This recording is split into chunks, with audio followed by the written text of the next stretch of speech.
Picture a creature so large, its footsteps registered like earthquakes. Not in a movie, not in myth. Real. Breathing. Walking. And for over 150 million years, Earth belonged to giants. But here's the mystery. How did animals heavier than a fleet of Boeing 747 survive, move, and dominate entire continents without collapsing under their own weight? Tonight, we're stepping into a world where the horizon wasn't mountains, it was dinosaurs. And by the end, one question will remain. Why did evolution allow animals to grow this large, and why has it never happened again? The story of the largest dinosaurs doesn't begin with teeth. It begins with necks. Long, impossibly long. Because size alone isn't power. Reach is. More than 230 million years ago, early dinosaurs were small. Agile. Experimental. But by the late Jurassic, something extraordinary emerged, the sauropods. Towering plant eaters with bodies engineered for scale. Take Brachiosaurus. At roughly 40 to 50 tons, it could stand tall enough to peer into a 4-story building. Its front legs were longer than its hind legs, lifting its chest skyward like a living crane. Imagine standing beneath it.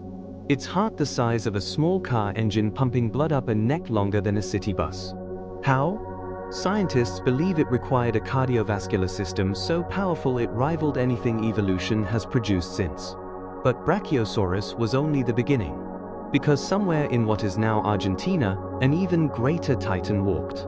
Meet Argentinosaurus. Estimated at over 70 tons. Possibly more. That's heavier than a space shuttle at liftoff. And we know this from only a handful of bones. Think about that. Just fragments suggest an animal stretching over 100 feet long. Its tail alone could clear a basketball court. Its footsteps? Deep enough to fill with rain and become temporary lakes. But here's the rehook. If size brings vulnerability, why weren't these giants easy targets? The answer is scale as defense. Predators had to be enormous just to try. Which brings us to the hunters. In North America, around 66 million years ago, the ground trembled under Tyrannosaurus rex. 40 feet long. Bone-crushing bite force. Vision calibrated for distance. But even T-Rex was small compared to the true heavyweights. Because in South America, another predator rivaled it in length, Giganotosaurus. Longer. Leaner. Built for speed. Picture a 45-foot carnivore sprinting across floodplains, scanning for weakness in a herd of titanic sauropods. This wasn't survival of the fittest. It was survival of the biggest.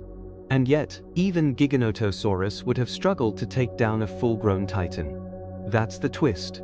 The largest dinosaurs may have reached a point where adulthood meant near invincibility. So how big did they truly get? Let's go deeper. In 2014, scientists announced Dreadnoughtus. The name means fears nothing. And it fits.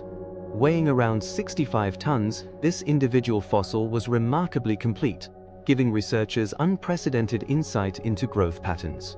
It wasn't even fully grown. That means it had more size left to gain. Pause there. Imagine an animal already heavier than 10 African elephants, still growing. Which raises a question that reshapes everything. How did they eat enough? The answer lies in efficiency. Sauropods didn't chew. They swallowed vegetation whole. Fermentation in massive gut chambers broke down plant matter over days. Their necks allowed them to sweep across vast feeding ranges without moving their bodies. Energy in. Energy stored. Energy converted to mass. And here's the part most people miss. They didn't need to be fast. They needed to be constant. But evolution didn't stop at 70 tons. Fossils discovered in Patagonia point to perhaps the largest of all, Patagotitan. Estimated at 70 tons, possibly edging higher depending on reconstruction. It was so massive that mounting its skeleton required a reinforced structure just to hold its weight. Now imagine that creature alive. Skin textured like cracked earth. Muscles shifting under tons of mass. Each breath, a visible expansion. Each step, a low-frequency rumble you feel before you hear. This wasn't just size. It was presence. But size comes with trade-offs. Bones must be hollowed yet strong. Hearts must pump against gravity. Eggs cannot be too large, or they collapse under shell pressure. So instead of birthing a few giant offspring, sauropods laid many smaller eggs. High mortality, high reproduction. A strategy of numbers supporting giants. That's how ecosystems sustained them. Forests recycled carbon at extreme rates. Atmospheric oxygen levels were different. Continents were arranged in ways that created vast inland habitats. It was a perfect storm for gigantism. And then there's the contender that pushes the upper limit even further, Brachiosaurus. Based on limited remains, some estimates suggest it may have rivaled or exceeded 80 tons. But uncertainty lingers. Was it truly that massive? Or are we reconstructing a legend from incomplete evidence? Here's the deeper hook. Our understanding of the largest dinosaurs is built on fragments. Often, a single vertebra. A partial femur. From that, entire titans are reborn. Which means somewhere, buried beneath rock, may lie a skeleton that rewrites everything. But let's zoom out.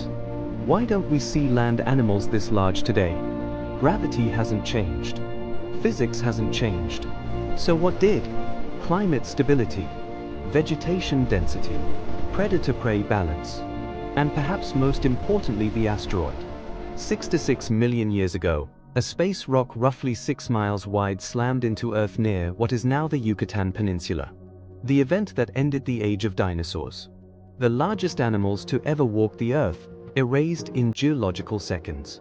Not because they were weak, but because even giants can't outrun the sky. And here's the haunting part. Whales today exceed their weight. Blue whales dwarf any dinosaur in mass. But on land? Nothing has come close. The African elephant around 6 tons feels enormous to us. Yet compared to Argentinosaurus, it's barely a fraction. Evolution seems to have placed a ceiling on terrestrial size. And the dinosaurs once shattered it. So when you picture the largest dinosaurs, don't imagine monsters. Imagine ecosystems engineered for giants. Imagine landscapes shaped by footsteps.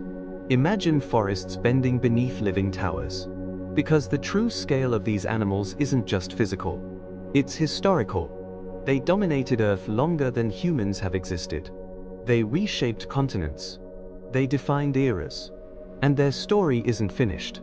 Every year, new discoveries emerge from deserts, cliffs, and quarries.